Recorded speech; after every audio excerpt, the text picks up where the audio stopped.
And I'm here to tell you, man, there has been a lot of drama today behind the scenes of the W.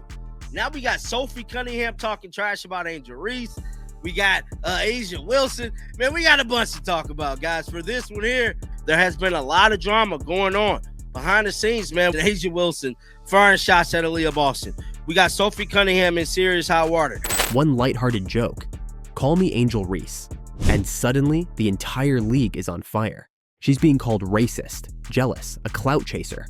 But what if this innocent joke wasn't a mistake at all and actually exposed something way darker about women's basketball? This is wild. Sophie Cunningham has everybody up in arms. Everybody's up in arms. They calling her a clout chaser. They're calling her racist. All types of stuff. All types of stuff. Sophie knows how to stir the pot. Shots fired at Angel Reese. Because what happened next didn't just reveal a social media meltdown. It revealed the double standard no one in the WNBA wants to talk about. Let's break this down. It all started when Sophie Cunningham was on her podcast talking about her new diet. She mentioned cutting out gluten, eating chicken, and joked, "I guess I'm turning into a Victoria's Secret model. Call me Angel Reese." That was it. 7 harmless words. And the internet went nuclear. A huge one I forgot to mention is gluten, which is in every carb pretty much possible. And I know they make like gluten-free stuff, but that tastes weird to me. I can still eat chicken. That's good. Yeah, I feel like I'm going to be kind of turning into a rabbit. So I don't know. I guess I'm going to turn into a Victoria's Secret model. Call me Angel Reese. Within hours, Twitter, Instagram, and TikTok exploded. People accused Sophie of mocking Angel's body, of being jealous of her modeling success, of punching up for attention. And within a day, the comment section was a war zone. Race got dragged into it immediately. People called Sophie racist, insecure, and desperate for clout. But here's where things get interesting, and it's the part almost everyone missed. Because Sophie Cunningham didn't stumble into controversy. She created it, on purpose. See, Sophie isn't just a player anymore. She's building a media brand. She's 1/3 of a podcast called Tres Leches. She's entering the media space, and she knows exactly what gets people talking. Controversy creates engagement. Engagement builds brand value. And in 2025, no names drive more engagement than Angel Reese and Caitlin Clark. By mentioning Angel, Sophie instantly inserted herself into the league's most viral conversation. It wasn't random, it was strategic. She knew what she was doing. Think about it. Angel Reese is one of the most recognizable faces in sports right now.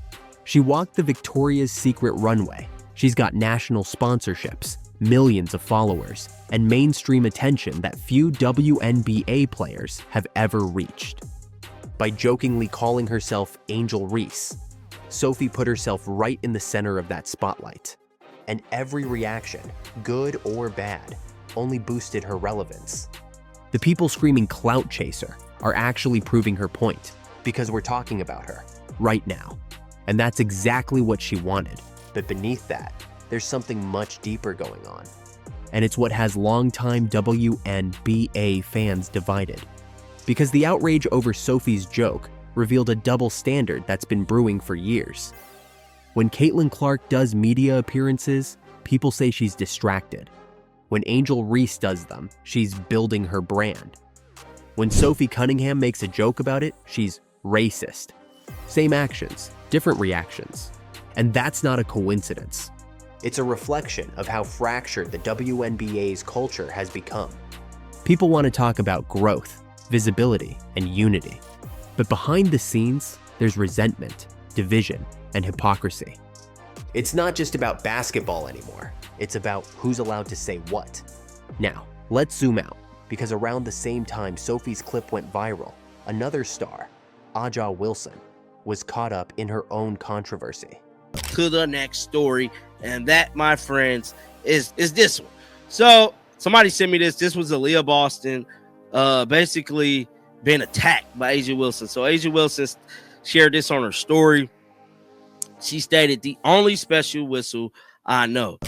At the Las Vegas Aces championship celebration, Aja grabbed a whistle and said, "The only special whistle I know." She was mocking critics who accused her of getting special treatment from referees. But here's the problem. That game she's joking about? She shot 19 free throws. That's more than the entire Phoenix Mercury team combined. Let that sink in. One player had more free throws than an entire roster. And instead of addressing that reality, Aja laughed it off. She mocked the criticism. Now compare the reactions. Sophie makes a harmless joke and gets destroyed. Aja mocks legitimate officiating bias, and people cheer her on. No outrage, no accusations, no cancellation. It's the same pattern, just in reverse. Some players get protected, others get punished. And the result is a credibility problem the WNBA can't ignore anymore. Caitlin Clark gets hammered on the court with no calls.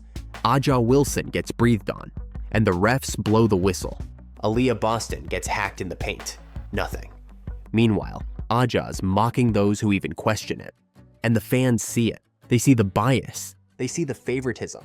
And they're losing trust. Because how can a league grow when its stars are treated differently? Not based on performance, but on popularity and perception.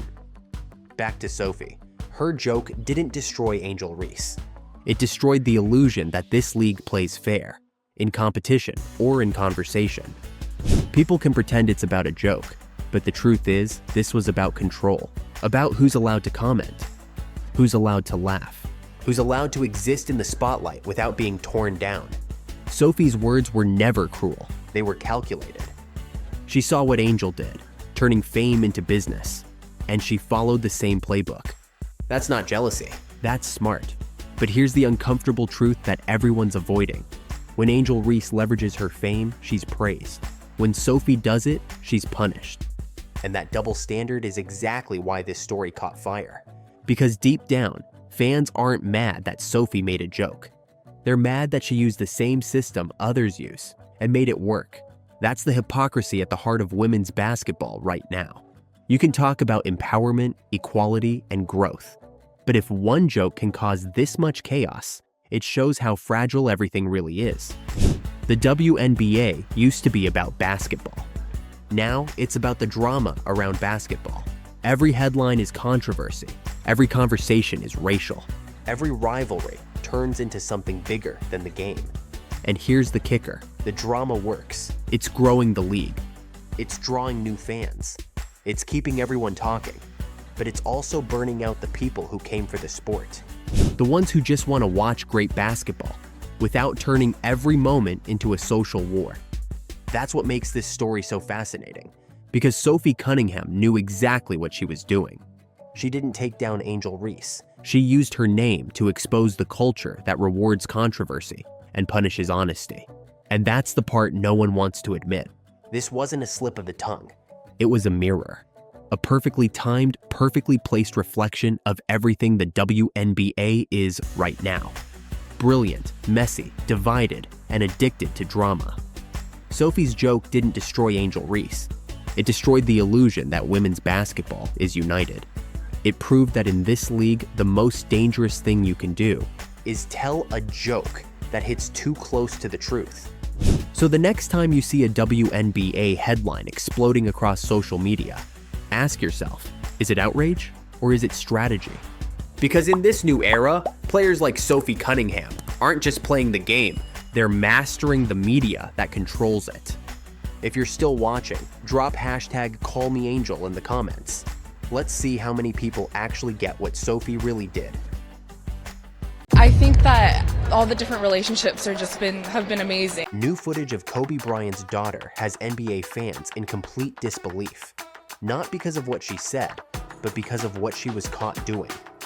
A private Hollywood Hills party, flashing lights, NBA players everywhere. And right in the middle of it all, Natalia Bryant, the daughter of basketball royalty. In just seconds of leaked video, the internet turned from admiration to outrage. How did the poised, camera-ready face of the Bryant legacy end up at the center of a viral scandal that has the entire NBA whispering behind closed doors? Let's break down exactly what happened. The clip surfaced out of nowhere. A shaky phone recording uploaded late at night showing Natalia Bryant at a private invite-only party packed with NBA players in their early 20s. At first glance, it looked harmless. Dancing, laughing, casual conversation. But then, one frame changed everything. Natalia appeared a little too close to one particular player, whispering something in his ear as his hand rested on her back. Within hours, screenshots exploded across social media. Twitter threads formed, TikToks dissected every second, and NBA gossip pages went into overdrive. Kobe's daughter getting cozy with NBA stars? One headline screamed. To millions online, the footage didn't just show a party. It showed a perceived betrayal of Kobe Bryant's pristine legacy. Remember, this is the same Natalia Bryant praised for her USC graduation, her modeling career with IMG, her calm interviews about film and storytelling. In one viral night, that image flipped upside down. By morning, the clip had over 10 million views and was being reposted by major outlets. Fans flooded comment sections, some defending her right to have fun, others calling it disrespectful to the Bryant name. But the real storm was behind the scenes. Multiple players allegedly started scrubbing their social media, deleting posts, untagging photos, even locking accounts. One rookie reportedly deactivated Instagram entirely after fans noticed he'd posted from the same house that night. Coincidence? Probably not. And Natalia? Silent. No statements, no denial, just silence, which only fueled the fire.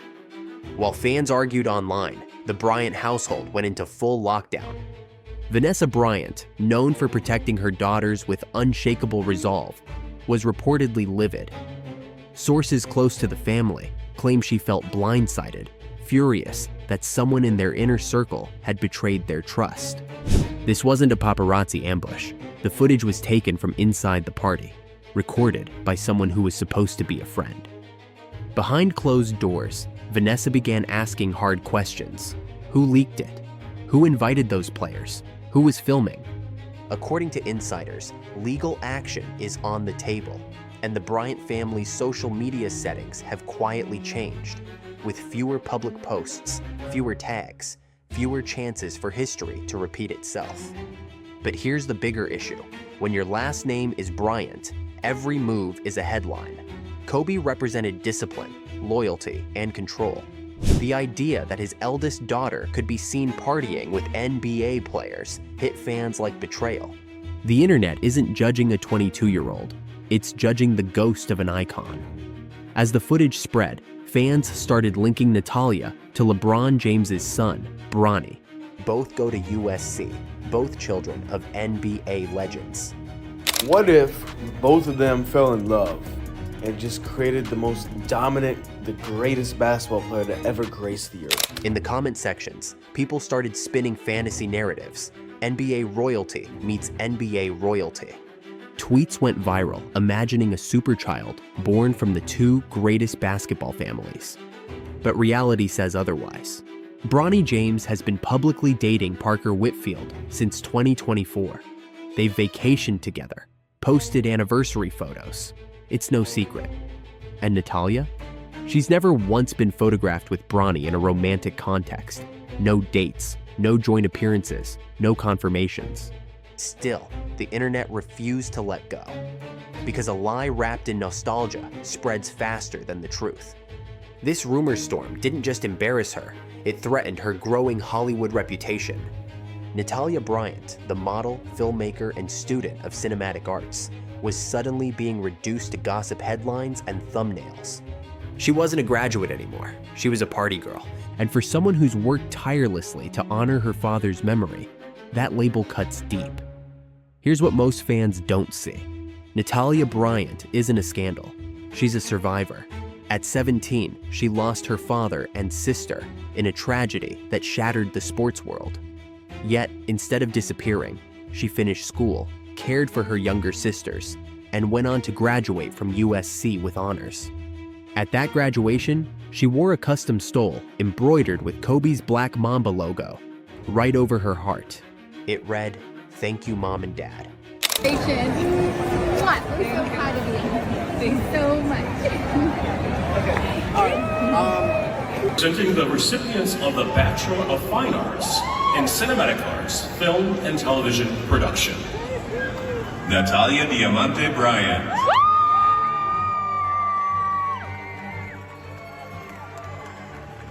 Presenting Natalia's diploma is Jeannie Buss, USC Honorary Trustee and Governor of the Los Angeles Lakers.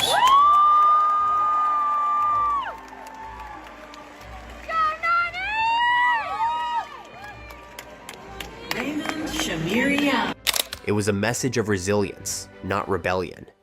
In her own words, my dad and I would watch films for hours and analyze them together. He's the reason I'm pursuing film, to create stories that bring people closer like we were. So when fans call her reckless or disrespectful, they forget the bigger picture. Natalia Bryant has already proven her strength 1,000 times over. The leaked footage may have broken the internet, but it also exposed something deeper: how obsessed we are with seeing the children of legends as flawless reflections of their parents. The truth? They're not supposed to be perfect. They're supposed to be human. Kobe's daughter went to a party. Someone secretly filmed her. The world twisted that moment into a scandal because the idea of Bryant imperfection doesn't fit the story we want to tell. But perfection was never the point of the Mamba mentality. Kobe preached growth, resilience, and owning your narrative. And that's exactly what Natalia's doing now. While NBA players scramble to save their reputations and gossip blogs milk the story for clicks, Natalia's staying silent, letting time, not tweets, define what happens next. Those closest to the Bryants say Vanessa has tightened the family's inner circle, ensuring nothing like this happens again. And for Natalia, this may just be the wake-up call that reminds her fame isn't a privilege. It's a burden she never asked for. Still, one thing remains clear. The Bryant legacy isn't cracking. It's evolving. From tragedy to triumph, from innocence to independence, Natalia Bryant is learning what every child of greatness must learn. The world will watch, judge, and twist your story. Your only choice is how you rise above it. So while the internet obsesses over one party clip, the real story is just beginning. A story of a young woman determined to create her own identity in a world that refuses to let her be ordinary. If you're still watching, drop Mamba Pride in the comments to show your respect for the Bryant legacy. Don't forget to like, subscribe, and stay tuned, because this story might just be the start of something much bigger.